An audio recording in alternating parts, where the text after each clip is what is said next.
Hello,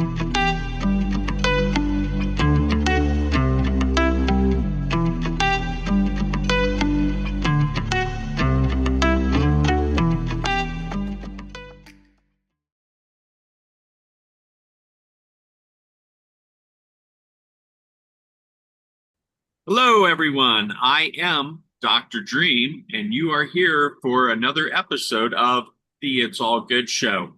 I get very excited about all the episodes of the It's All Good show because I get to go out into the world that I've created for myself and the people that I've had the opportunity to meet. Most of the people that I interview are people I've met, and they're people that have inspired me. And today's guest certainly fits the bill for that.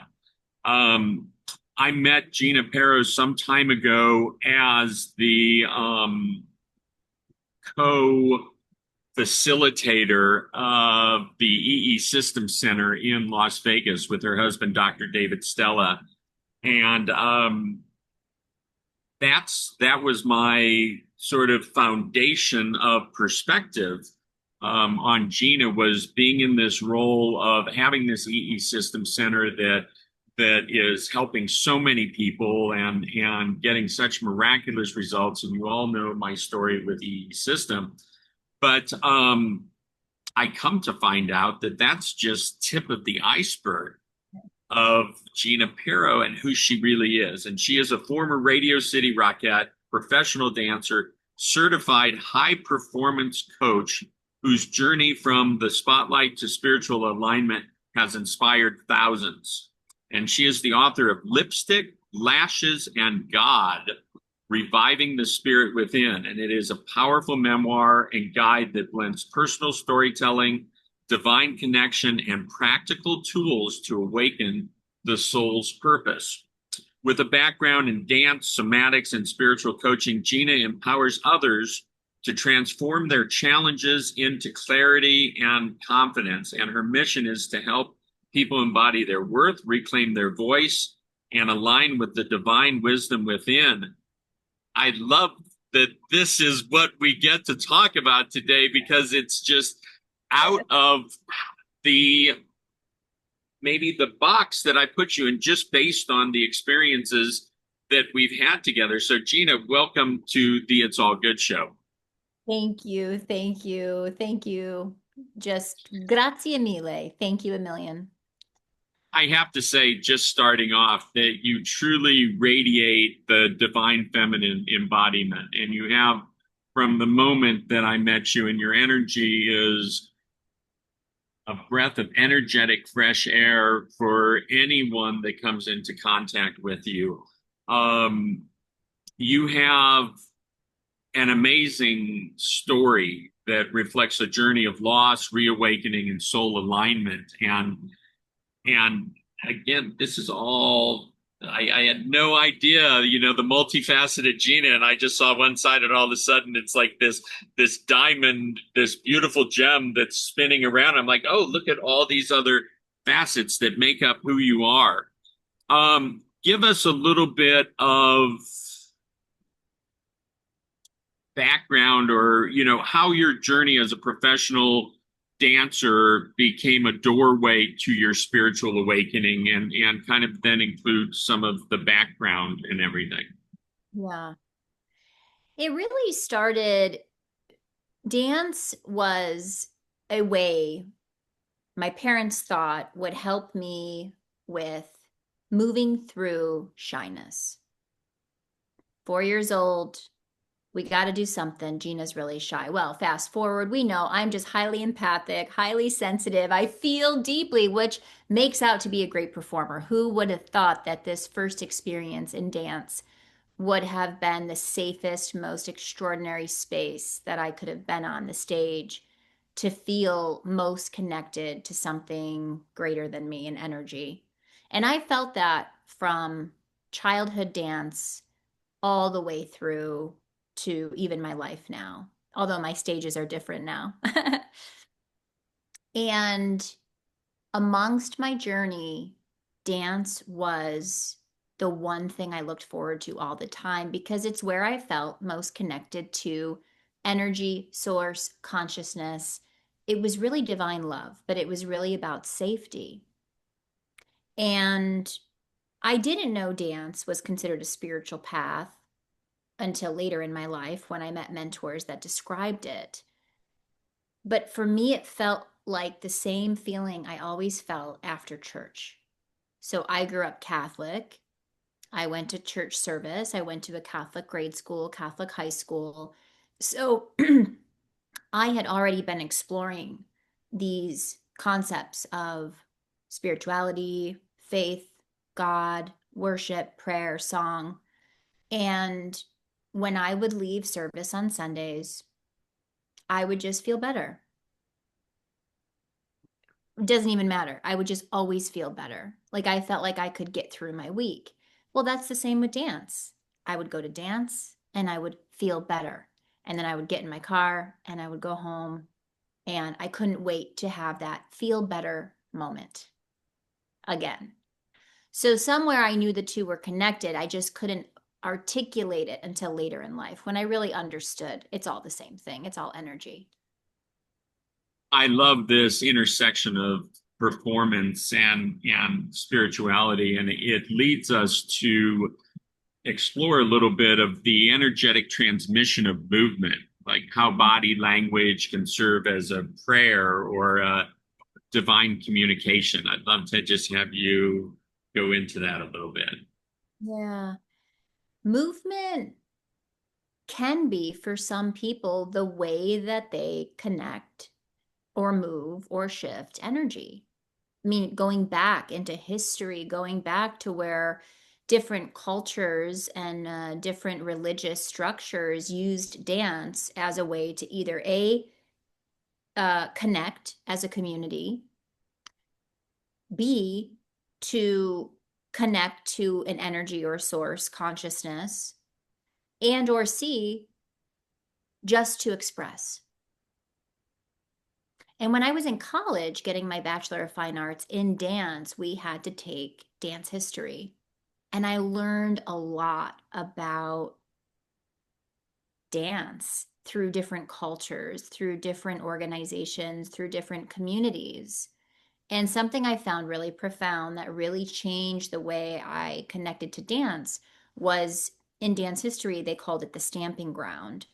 And some historians say dance started here, and they would just stamp, before CDs and music and all the things, right? And they would go out at night and just stamp their feet, and that was the beat, that was the music. But of course, we know that's connection to earth. And they would wear masks, Dr. Dream, and then this is how they would celebrate, dance, feel good, move energy. And then at the end of the ceremony, and they called these ceremonies, they would take their mask off and then they would say, "Hey, I'm Gina," or "Hey, I'm Dr. Dream." And they would introduce themselves to the person that they were with in this community, say at this party or at this ceremony, right? There's all these different names for these experiences in dance that brought people together without judgment to just be in the essence of movement, breath, dance, music. And then, of course, I love this whole history journey because then it's like, oh, drumming and instrumentation and all the things that were created before we had anything able to hit play on. All the sounds and the vibration that our body would connect to, all the different frequencies that our body, wanted to move to or that would move energy. I mean, it fascinated me, excuse me, to know that that's what we're creating every time we're walking this planet is that beat and that rhythm and that frequency. That now the world is so noisy. I mean, it can be. Are we connecting to that beat, the rhythm? The rhythm of life, the rhythm, the dance. I mean, we hear this all the time, but it's like the rhythm, the heartbeat. I love how you speak of that, and I've had the opportunity to be in many sacred ceremonies that involve dance that involve movement and just how it releases something that just allows an expansion to sort of take over, without being conscious or that much aware of what's going on as we let go. Yeah. I remember the first time I went to a trance dance, ecstatic dance experience, and it was all very new to me. But as I allowed myself outside of judgment and everything to just let go and allow the movement to take over, it was a very profound experience. Yeah. Yeah. Now, the title of your book, I think that it would we can characterize it as a bold trinity: lipstick, lashes, and God. I mean, so where did this title come from? And then kind of break it down for us and share with us, what do each of these words mean to you now? Yeah. Um, I often get the question, how did you come up with the title? And my answer is always the same, which is it came to me. I knew I was supposed to write a book. I knew that. How did I know? I just knew. It's that knowingness where you're like, yeah, I'm going to be dancing, or yeah, I know I'm going to dot, dot, dot. I knew a book was to be born. So I love to meditate in the mornings and I love to ask questions. So it's like, hey, what is the title of my book supposed to be? In 2016, I heard Lipstick, Lashes, and God, and I wrote it down in my notes where I keep notes. And when the timing speaks to me, it's really not my timing. As you know, it's divine timing. I know it will come to fruition. It will be time. So that's how the title came to me. The subtitle did not show up until I was working with a publisher. And that's when the subtitle showed up. So it was maybe in January of 2024. That's when the subtitle showed up, Reviving the Spirit Within.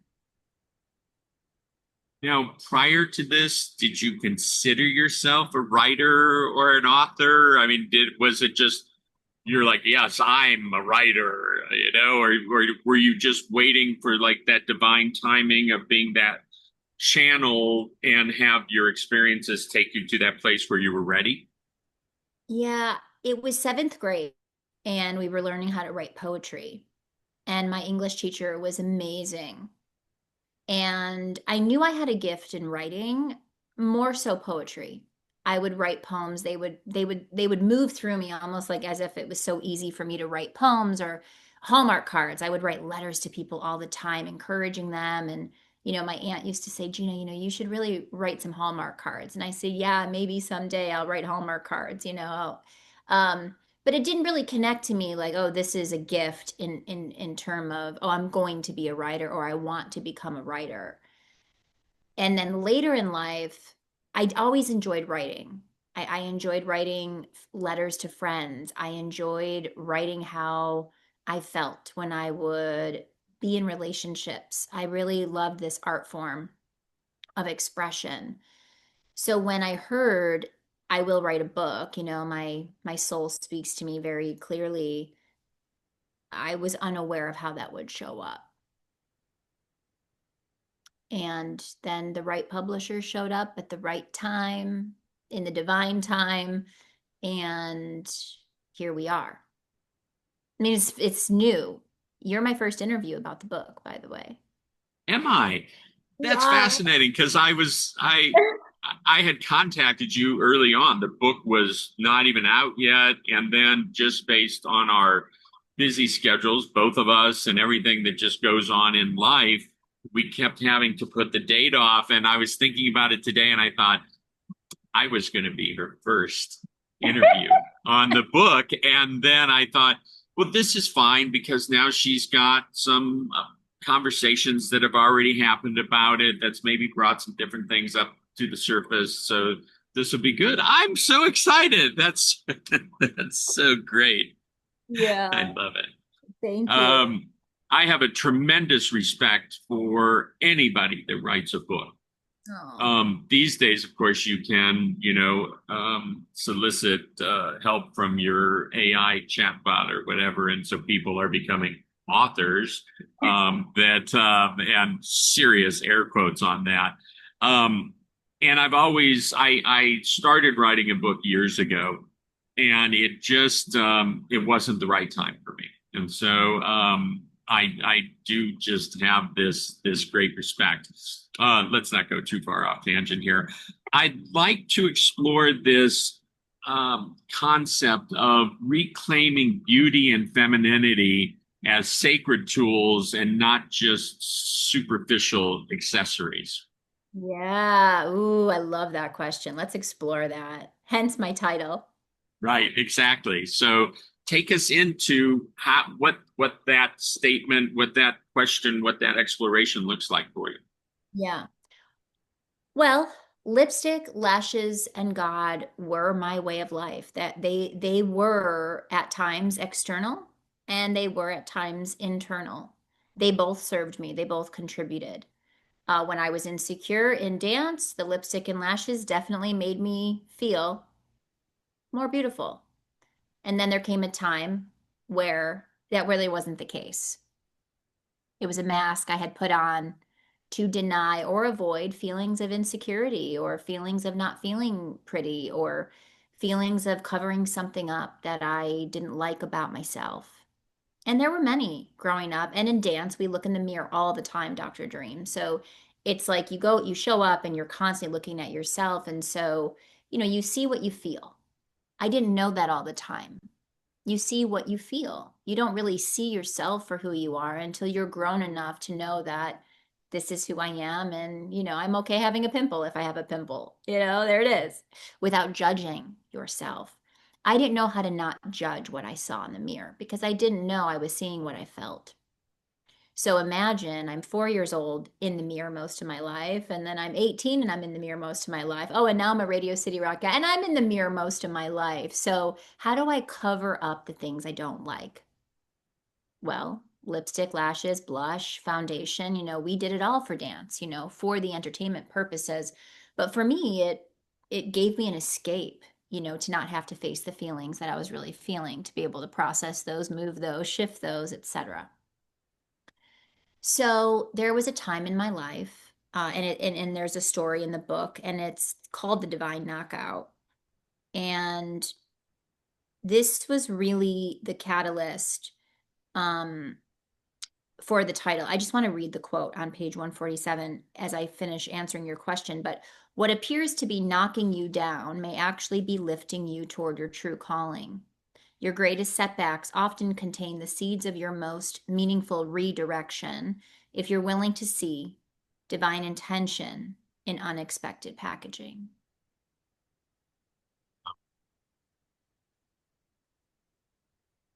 I like that. Yeah.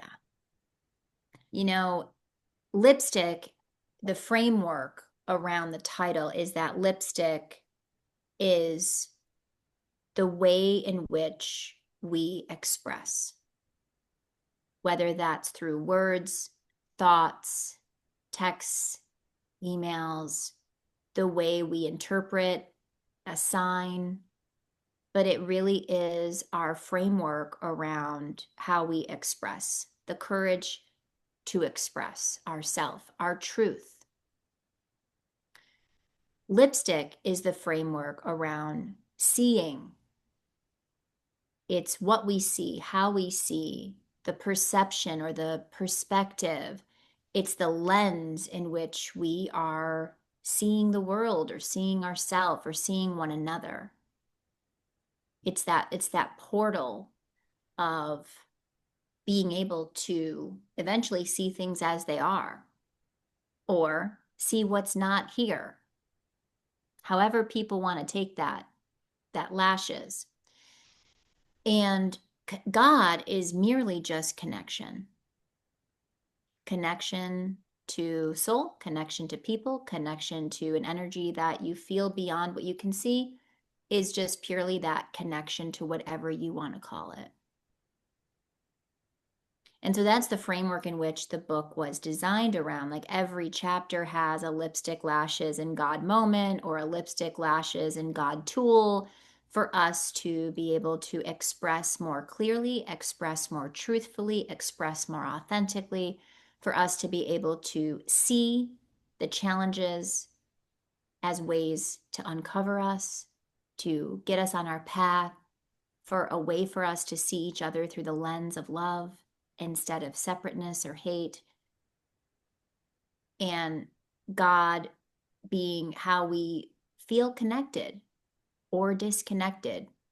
And most of my upbringing journey, I didn't always feel connected, Dr. Dream, when I was moving through challenges.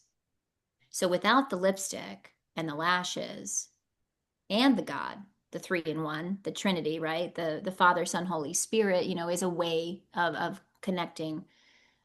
I was disconnected if I didn't have all three. I imagine that it becomes a slippery slope not to have a solid foundation. I mean, you were a New York City Rockette. That's for many dancers, that's like the pinnacle thing to have made it in that realm, I imagine.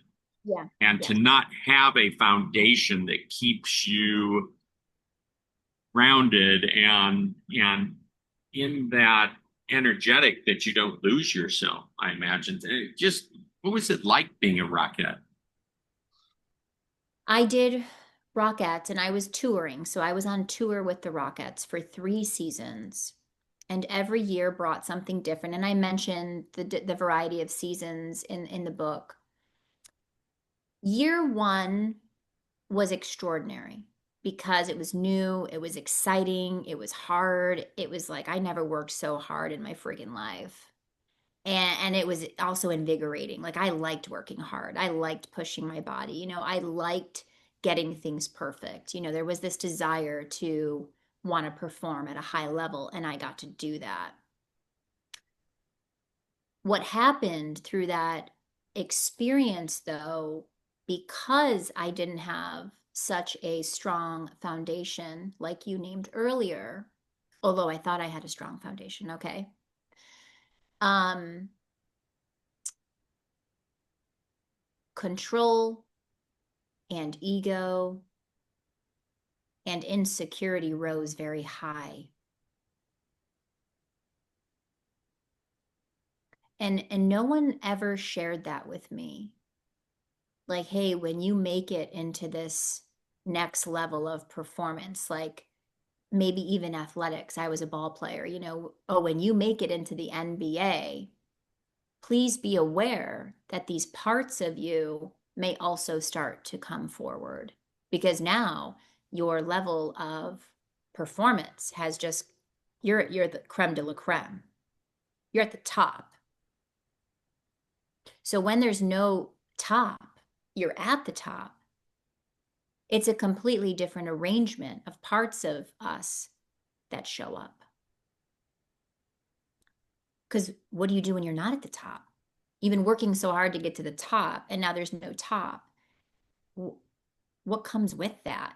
No one gave me that blueprint. No one gave me, like, hey, be humble, be grounded, even though like these were words I would read. But there needs to be a framework around this high achievement of excellence, knowing that here you are, celebrate, be grounded, be grounded in your truth, recover, take care of yourself, trust that whatever happens next is going to be okay. But with that, my identity changed. Who am I if I'm not a Rockette? What if I don't make it next season? How am I going to show people I'm here at the top? And then what if I'm no longer here? My perception was this was the top. So if you're at the top, you only get, where do you go from there? You look down, and that's how my perception wasn't orchestrated in a way at that time of my life to be able to walk with ease and grace and ground. I like this that you lead right into my next question. You bring up identity, and you had to step away from your professional career due to a physical injury. how did that shift your identity and how did you deal with that? Well, I'm going to open the book just because I really like referencing the book. So the the chapter on the divine knockout, and that's the quote I read to you earlier. It it is as if you are walking with your closest friends. And as you keep walking, you realize no one is around you. And you're sitting in the middle of the road, and you know it's your road, but there's no one around you. And yet you feel alone, but you're not alone. But you know that this road is now completely a starting from zero moment. I'm not going to call it a rock bottom, and I'm not going to call it, all those names. What I'm going to say is it is a complete starting over from scratch. Like, here's the blank canvas. Your turn to decide what you want on this road.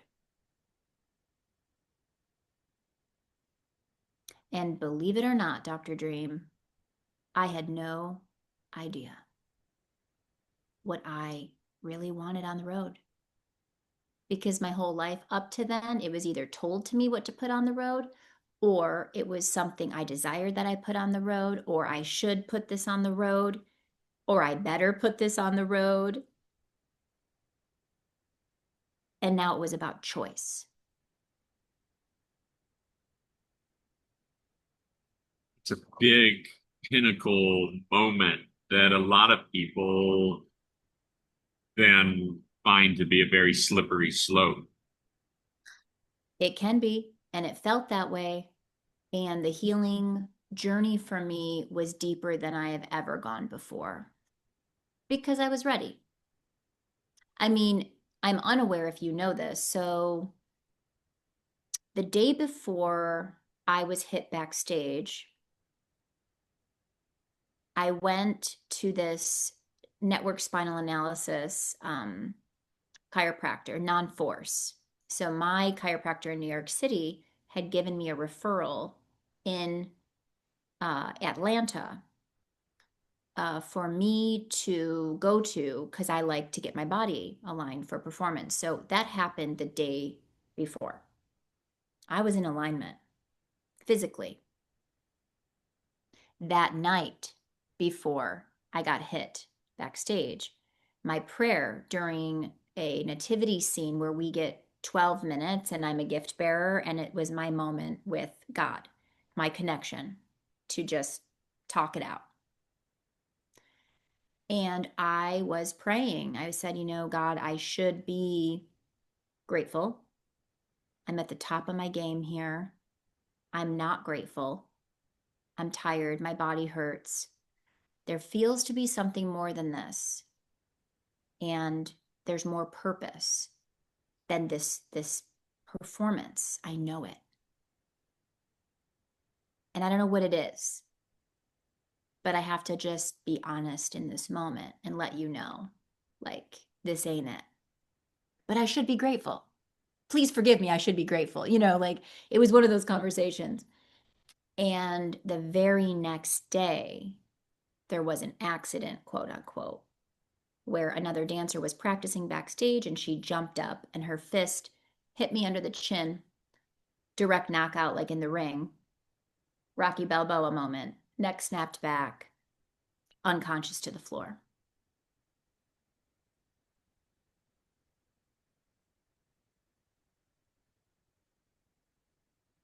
It's wild how, I mean, at the time, were you able to connect the dots like this, or is this more of a hindsight thing? No, I had been reading a book about the brain and nervous system. And so I was highly aware somewhere in my subconscious when the brain goes out of network, like what's really going on. No coincidence, right, that I was reading about this prior to this. And so during this unconscious experience, I actually could I could feel the jaw tingling and the eyes rolling, and I could feel my body sort of going into its space because there's no brain body connection at that point. You're not wired. And I could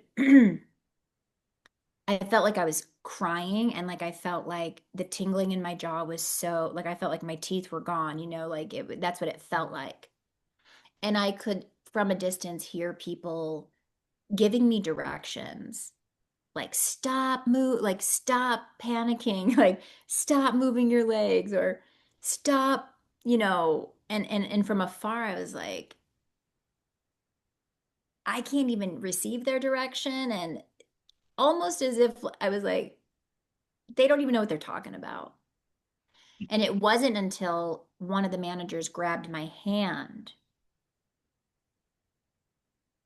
and my whole body relaxed and reset, and I sat up.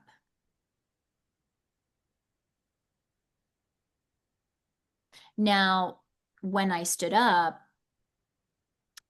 that part of me, that driver, that go getter, that like, I don't care what's in my way, I'm going to conquer it, was like, oh, I'll go get my ragdoll costume on and I'll be right back. And my manager looked at me and said, you're going to the emergency room.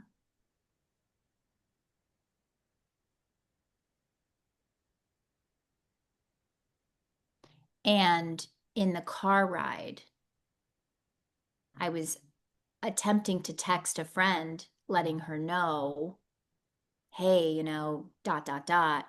And I couldn't put words together in a sentence. And so I put the phone down and I looked at the manager who was driving me and I said, am I okay?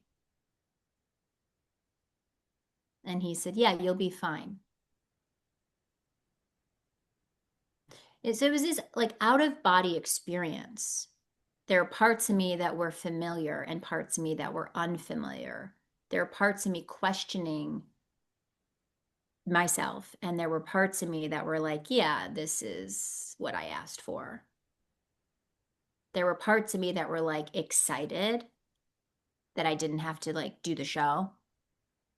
I was so exhausted, but there were parts of me that were afraid. And it was like it was all there. It was all being recognized at the same time. But when I showed up to the ER, confirmation, divine confirmation came clear. I'm in the waiting area watching a TV show, and they're honoring these heroes, these people in the world for doing extraordinary things and helping people and being kind. And they were being given these awards, people we've never heard of, by the way. These were not celebrities. And I just remember staring up at the screen and I'm like, all right, God, there's no coincidence. And like, I'm able to listen to this and watch this, but my manager is speaking about me like I'm not right.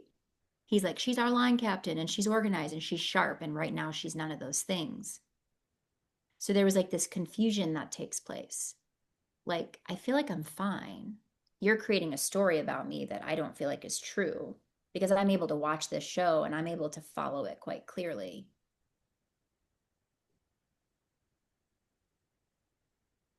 What I can't even imagine going through all that. I'm going to step out of my next question, which I'll get back to in a moment. How long was the recovery process, and Yeah. what challenges or where did that take you? Mm-hmm. Give me 1 second, Dr. Jim. So sorry. Excuse me as I kick over this for 1 second. Pardone me.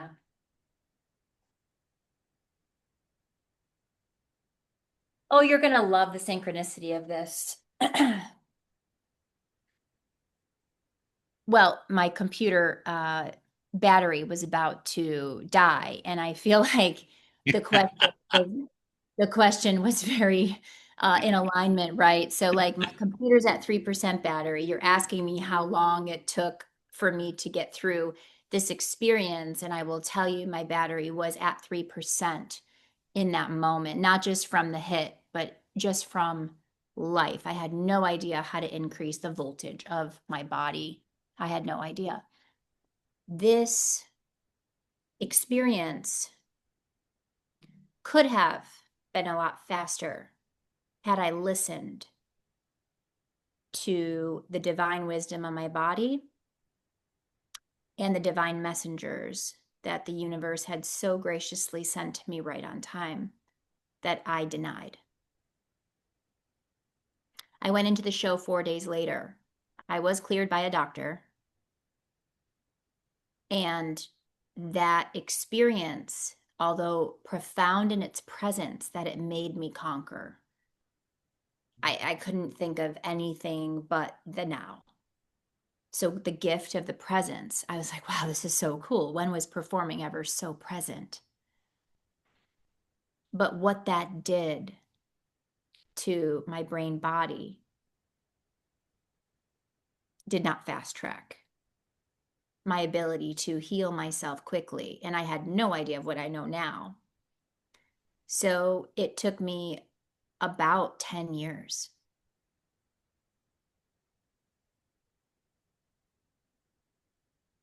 to really fully feel like I was completely like in my true best high alignment again.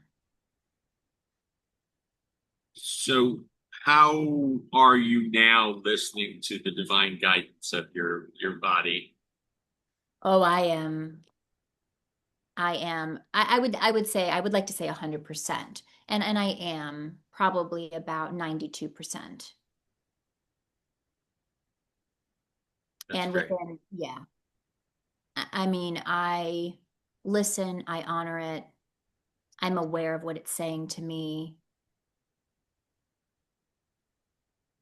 That divine knockout taught me a lot about listening, asking, taught me a lot about the lipstick, lashes, and God. Taught me a lot about what I was asking for. I was asking for it. I didn't know with ease. It's in the book, oh, ask for with ease, please. I didn't know Right. that.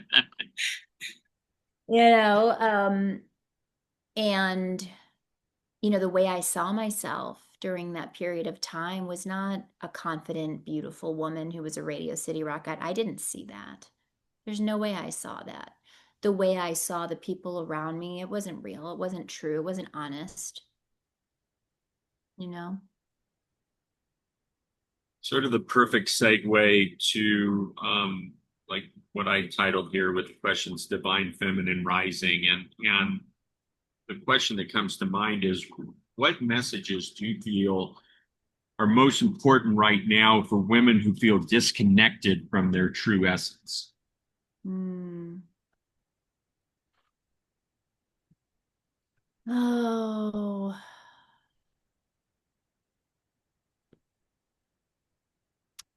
I feel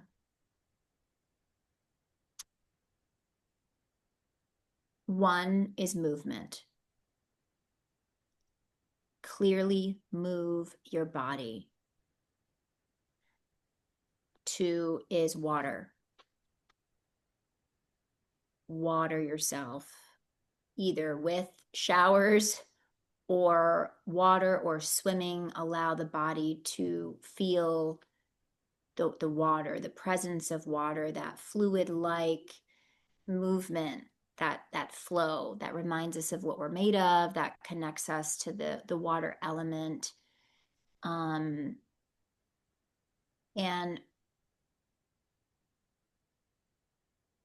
I will share with your audience that what you put on your body, through whether that's clothing or shoes or jewelry or makeup, can also be a way to really tap in to that divine feminine.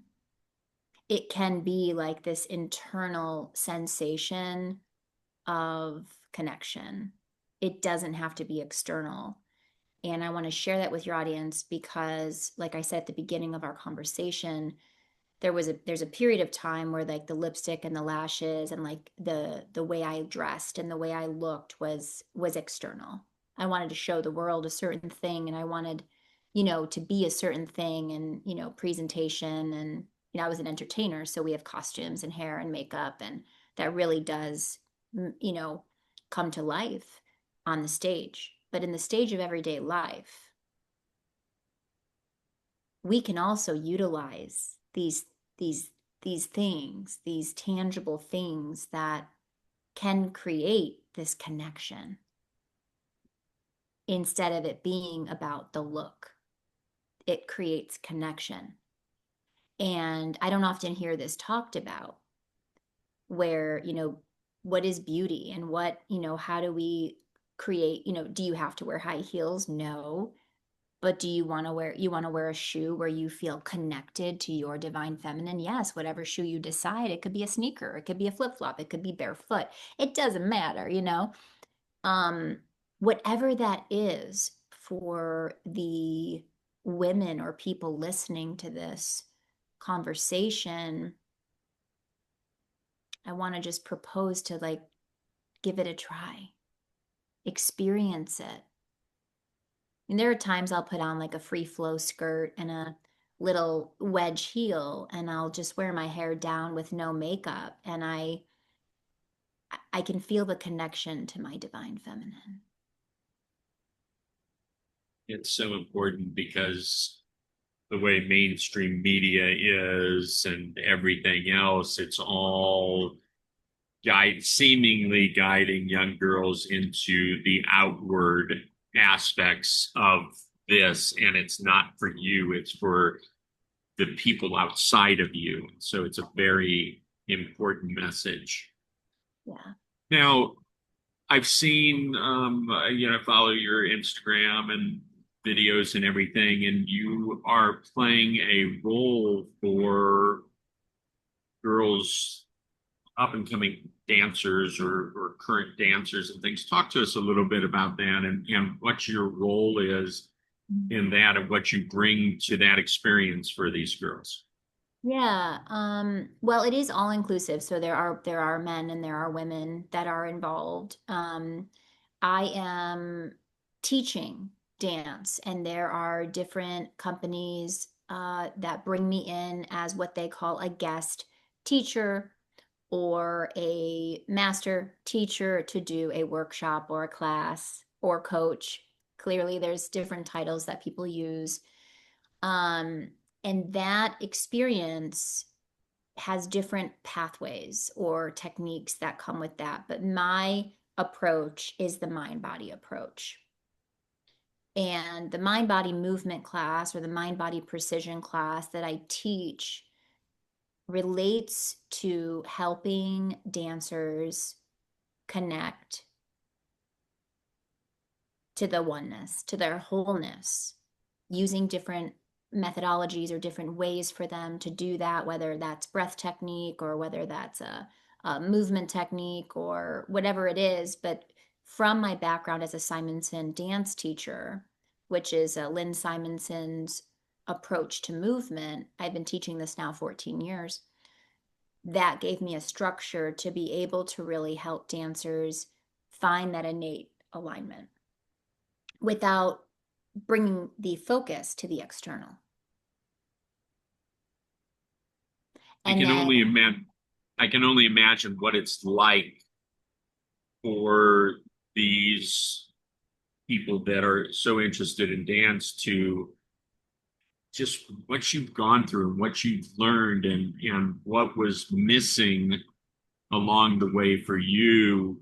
It just must be a real high level experience for them to be able to have you there, and not just the movement and the breath, but so much of it is the energy that we carry, and some things are never even have to be voiced, and yet we feel it from each other. And I can only imagine what that's like for them. Yeah. Yeah, I mean, the experience with them is I love the word extraordinary because as my mentor has shared with me and continues to share with me, it's an experience. It's a human experience that we get to experience when we are moving together, dancing together, breathing together. And when I became an ICF certified coach, that methodology was really about walking one another home to who we are, to why we're here, like to remember. And so using those two techniques that I've learned and nurtured and been able to bring into my own uh, practice, but also my own teaching, it leaves the audience every time with very similar things. One, deeper connection to self. Two, a sense of presence and relaxation. Three, a feeling of fulfillment and possibility.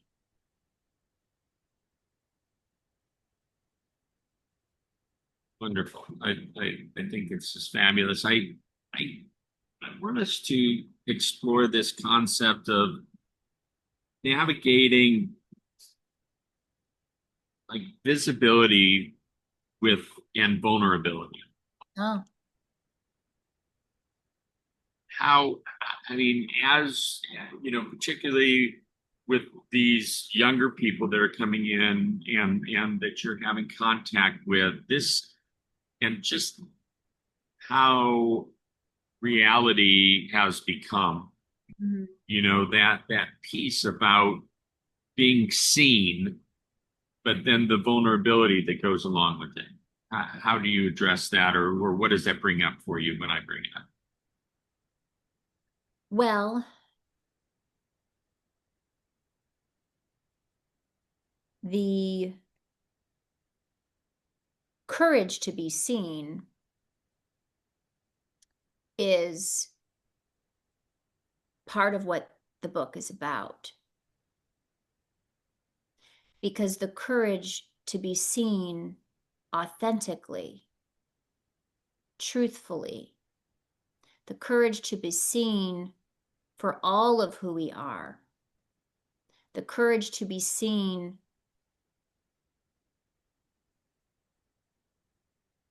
in the changes and the evolution of who we become is the courage. So I look at being seen as courageous when we are being truthfully grounded in who we are. And guess what? That may change next week, and that may change in a year. Now, with the growing humans I get to move with, they are changing all the time. I remember what that was like from age 5 to 6, 7 to 8, 12 to 13. Oh Lord, 15 to 16, 17 to 20. Oh man, right? Like, I want to do this. I want to do that. Oh no, no, no, no. Oh no, I'm gonna wear this. I'm gonna makeup on it. You know, I am in relation with these humans who are developing so rapidly. So for them, the courage to be seen is so different than my courage to be seen because I wasn't publicly posting when I was 10, 11, 12, 13, 15, 20, 25. So I was able to grow and change and develop and really understand what I wanted to decide to show the world publicly.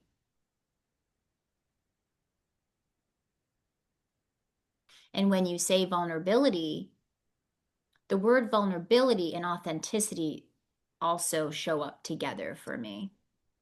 You know, it is the courage to be seen authentically, for me, those are the two words that you have brought into this conversation that I bring into the oneness of, if I don't know who I am, then what am I really showing? And if I decide to show something, or if I decide I want to be seen, then what is that? And then what is private and what is public? Beautiful to bring in authenticity um, in a world where there is an invitation for us to show ourselves as other people want to see us, Yeah.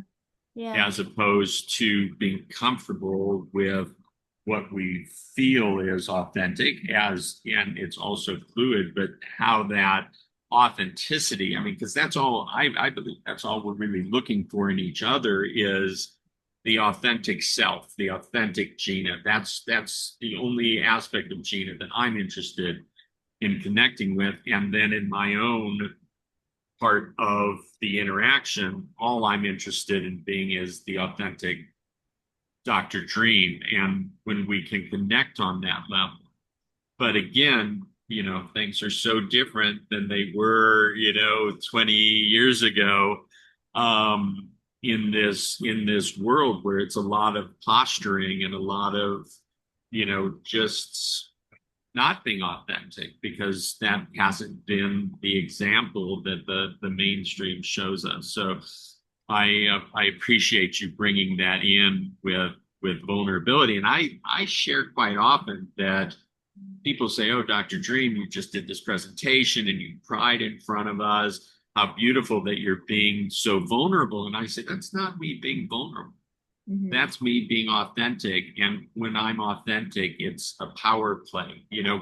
When you say, "Oh, you're being vulnerable," that it can be related to a little bit of maybe weakness, or something like the definition maybe of vulnerable is, you're showing an aspect of yourself that maybe someone could use against you or something.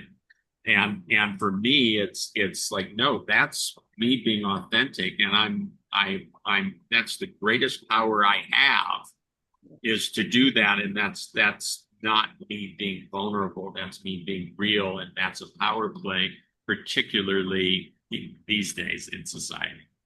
Yeah. Yeah. I like how you framed that. Yeah. Because the courage for me to be authentic amongst all the things that are happening in the pressure of social media and media can be, I mean, discernment. I really have to discern whether or not I am wanting to post or wanting to share, or whether that's coming from a space of who knows, a pressure or the need. And there was a time when I was insecure to share. And so I knew I had to build my confidence in acceptance of who I was. And although many people perceive me to be confident and bold and, nothing to hide, when it came to the social platforms and the online sharing, I definitely went through my own personal transformation and professional transformation of many different questions that I wanted to answer, that I needed to answer before I decided to want to share.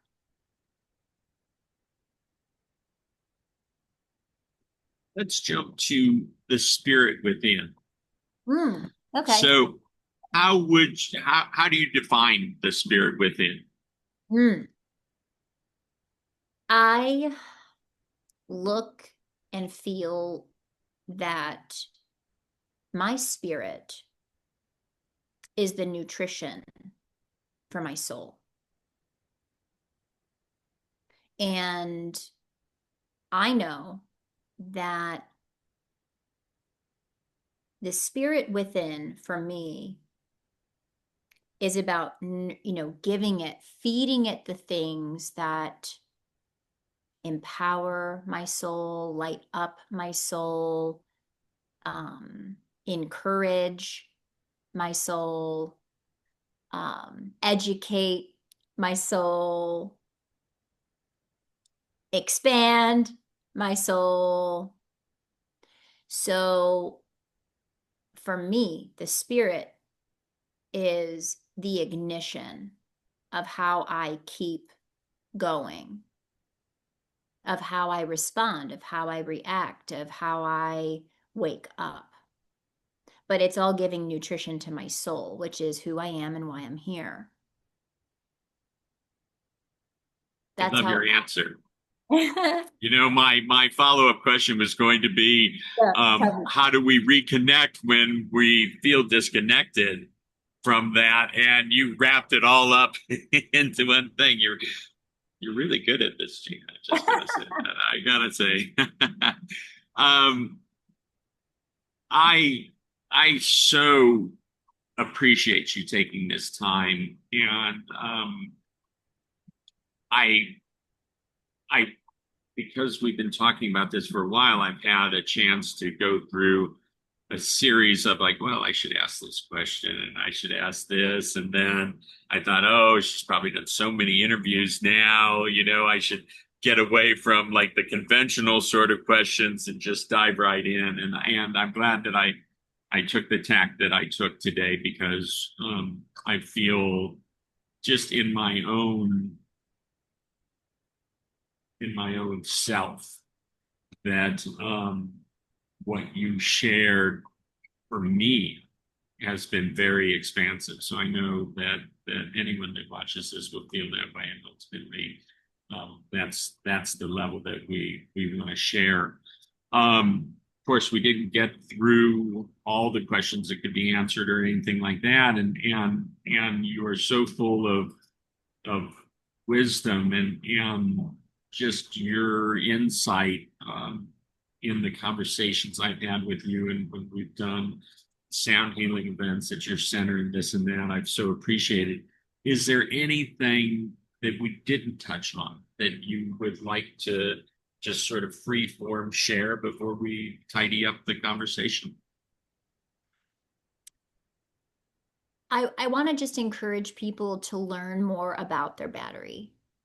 And I didn't know a lot about the body's ability to charge and recharge, and that we even had an option to do so.